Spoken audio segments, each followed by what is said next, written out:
Hello, I'm going to be going over why you cannot challenge the NCLEX-PN as a CNA in the state of California via Method 3.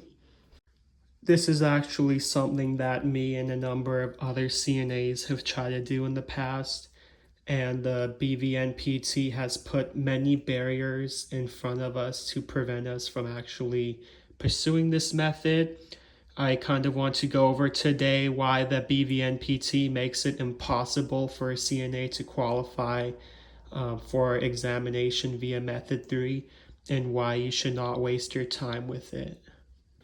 So if you go onto the government website for the Department of Vocational Nursing, you could actually see the Method 3 outlined and the sorts of rules they ask of the CNAs in order to kind of meet the Method 3 requirement. Now, on face value, it looks like a simple method to pursue that you just need 48 months of med surg, 6 weeks of peds, and 6 weeks of maternity as a CNA doing bedside and a pharmacology class. But when you really get into the details, you realize it's not so easy. When you look at the skills checkoff list that they give you, you'll notice some of the skills are things that are outside of the scope of a CNA. Some of these skills are things that nursing homes and hospitals would only let an LVN do or an RN. Things such as diabetic urine testing, catheter care, collection of specimens, and you even have performing an enema. These are things that many times a facility will only let an LVN or RN do. They do not want unlicensed personnel such as a CNA doing these things. So you could work at a facility for years and your RN supervisor will not sign you off on many of these skills. And here's the catch. For the BVNPT to count your experience, you have to have yes marked on every checkbox. If you have one no, they throw your papers out. Feel free to pause the video to read these messages, but these are pictures of my emails with the BVNPT.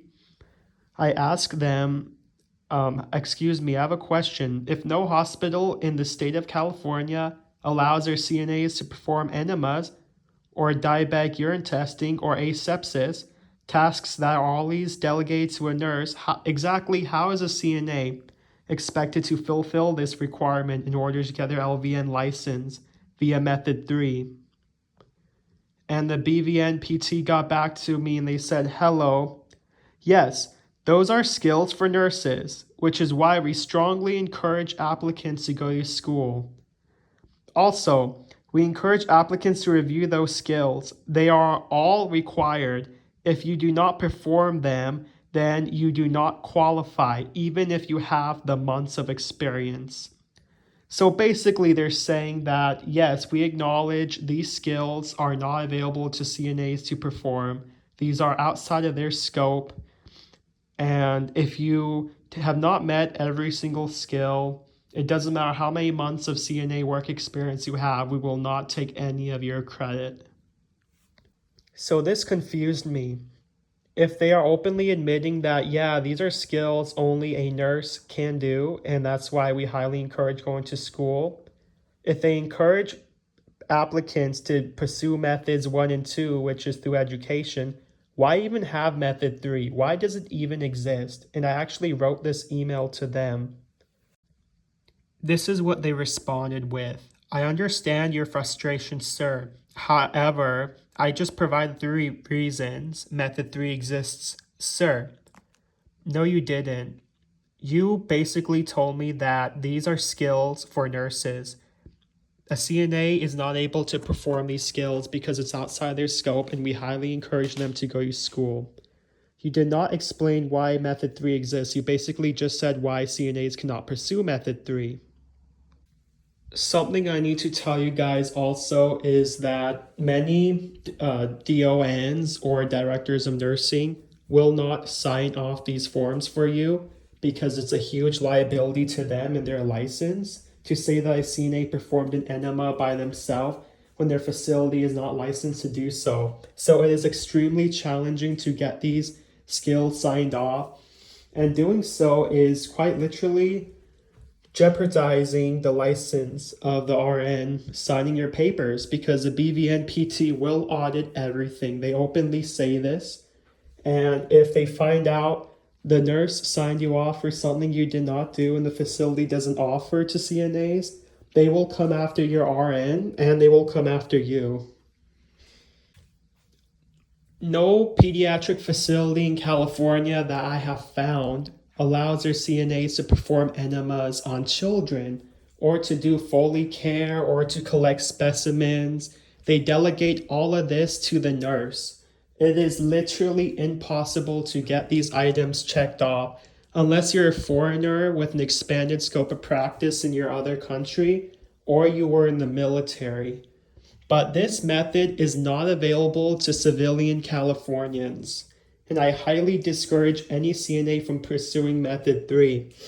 It will waste your time when you could be using it to apply to a nursing program out of state, requires half as many clinical hours as the ones in California, and the tuition's better. They try to help their students. There's just so many better ways to become an LVN than Method 3. I would not waste my time and money pursuing this method. I post this video on YouTube to help other CNAs to not fall in the same trap I did. Another point worth mentioning is that if you somehow miraculously qualify for Method 3 LVN licensure as a CNA, you are extremely limited to where you could work in the US, as no other state will let you endorse your license to practice. California is the only state you will be able to work as a vocational nurse in, and no program will let you bridge to RN because you don't have a formal education. You have a license without an education.